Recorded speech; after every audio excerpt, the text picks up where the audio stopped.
Gadis kecil di tengah hutan. Udara bulan September terasa sangat lembab. Matahari di atas sana terlalu bersemangat memancarkan sinarnya. Seharusnya hari ini menjadi pendakian yang sempurna bagi Ben. Tapi nyatanya tidak. Karena saat ini dia tersesat dan tidak tahu arah yang benar. Rasanya aku cuma berputar-putar saja, keluh Ben. Hampir 2 jam, dia berjalan tak tentu arah. Dan hingga tengah hari, dia belum juga menemukan jalur pendakian yang benar. Bagaimana aku bisa tersesat? Padahal aku tidak pernah keluar jalur. Ini aneh sekali, gumam Ben. Ben terduduk lesu di bawah sebuah pohon besar. Sekelilingnya sudah mulai gelap. Di hutan ini memang tidak ada hewan buas seperti harimau atau serigala, tapi tetap saja berbahaya jika malam telah tiba. Ah, aku tidak boleh berdiam diri, kata Ben sambil berdiri dan meneruskan perjalanannya. Tak lama kemudian, dia melihat seberkas cahaya. Apakah itu sebuah pondok? Ben berjalan semakin cepat, dan ketika dia telah dekat dengan sumber cahaya itu, wajahnya tersenyum lebar. Oh, benar, itu sebuah pondok. Aku selamat, pekik Ben. Harapannya kembali muncul. Tok-tok, Ben mengetuk pintu pondok. Sesaat kemudian, seorang gadis kecil muncul dari balik pintu yang terbuka. Oh, halo, namaku Ben, dan aku saat ini tersesat. Apakah orang tuamu ada? Aku ingin minta bantuan. Gadis itu terbelalak ketakutan dan berusaha menutup pintu. Namun, dia kalah cepat dari Ben.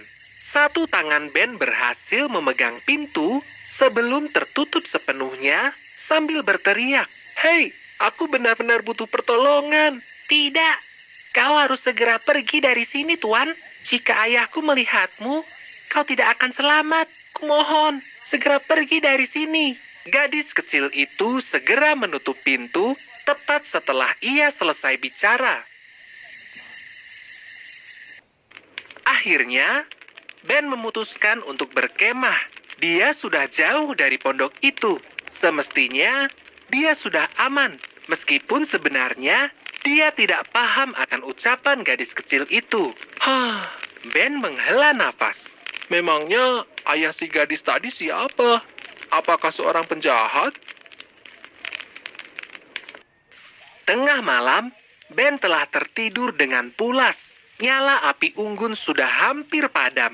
Hanya tersisa retihan-retihan kecil yang bahkan tidak cukup untuk membuat tubuhnya hangat. Ben semakin bergelung di dalam kantung tidurnya ketika dia mendengar sebuah suara mendekat. Ben terbangun, dan dia terkejut saat melihat gadis kecil tadi telah berada di dekatnya. Setelah dilihat lagi, gadis kecil itu sangat lusuh. Dia bahkan tidak mengenakan alas kaki. "Kau harus segera pergi, Tuan. Tidak aman bagimu untuk tetap berada di hutan ini. Ayahku bisa menemukanmu kapan saja. Segera kemasi barangmu dan pergi dari sini. Aku akan menunjukkan jalannya padamu," kata gadis kecil itu dengan lirih. Ben mengikuti semua perkataan si gadis kecil. Ia buru-buru mengemasi semua barang dan berjalan mengikutinya. Mereka berjalan dalam diam. Ben semakin merapatkan resleting jaketnya, berharap udara malam tidak terasa begitu dingin. Mereka sampai di sebuah sungai. Awalnya, Ben mengira itu adalah sungai yang besar dengan arus yang deras. Karena sejak dari kejauhan, suara gemuruh air sudah terdengar.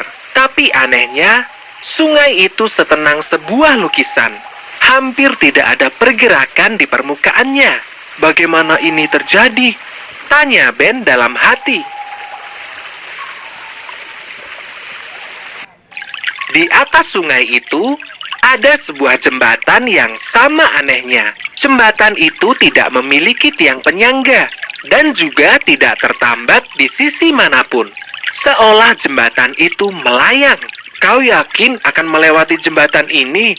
Tanya Ben dengan ragu-ragu. Namun, gadis itu hanya menoleh sebentar tanpa mengucapkan sepatah kata pun.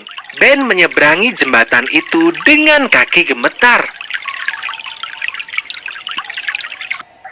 Selamat dari jembatan aneh, kini Ben tiba di dekat sebuah pohon yang sama anehnya. Pohon itu sangat besar dan dikelilingi oleh cahaya misterius. Seolah pohon itu mengeluarkan cahayanya sendiri. Kabut tipis yang mengelilingi menambah kesan seram dan membuat bulu kuduk berdiri. Sesaat kemudian, ribuan kunang-kunang muncul entah dari mana. Mereka berputar-putar di sekeliling pohon. Ben terkesima melihat pemandangan tersebut. Gadis kecil itu berhenti tepat di bawah pohon dan berbalik menghadap ke arah Ben. Mulai dari sini, kau harus berjalan sendiri, Tuan. Aku tidak bisa melewati perbatasan. Kemudian, gadis kecil itu menunjuk ke sebuah jalan setapak yang Ben yakini baru saja muncul. Tadi ketika ia sampai, jalan itu tidak ada. Ikutilah jalan setapak itu. Kau akan tiba dengan selamat. Selesai berbicara, gadis kecil itu segera berlari dan menghilang di telan kegelapan. Ben mulai menyusuri jalan setapak tersebut.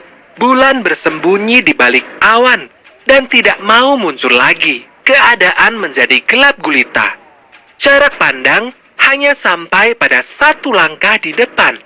Seolah nasib buruk belum cukup, kaki Ben tersandung batu dan ia terjatuh berguling-guling di tanah. Kepalanya terbentur sebuah akar pohon dan dia pingsan seketika.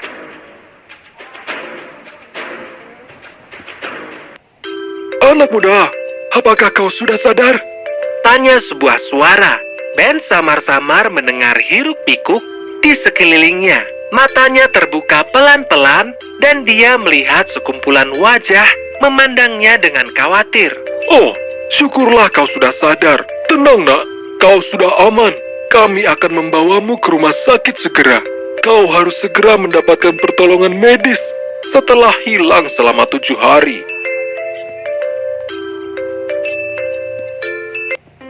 Ben terbaring di kamar perawatan sebuah rumah sakit. Dia masih tidak mengerti.